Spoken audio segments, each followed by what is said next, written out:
اسلام میں سب سے اہم حکم اور سب سے مشکل حکم ہے نماز کی پابندی کرنا۔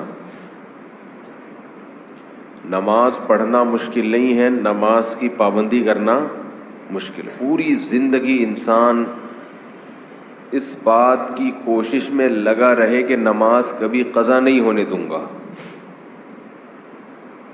تو یہ آسان کام نہیں ہے۔ اس لیے قرآن نے کہا وَإِنَّهَا لَكَبِيرَةٌ إِلَّا عَلَى الْخَاشِعِينَ، یہ نماز ایک مشکل کام ہے۔ یعنی اللہ کسی حکم کو مشکل خود سے نہیں کہتا۔ نماز کی پابندی کو اللہ کیا کہہ رہے ہیں؟ یہ ایک مشکل کام ہے۔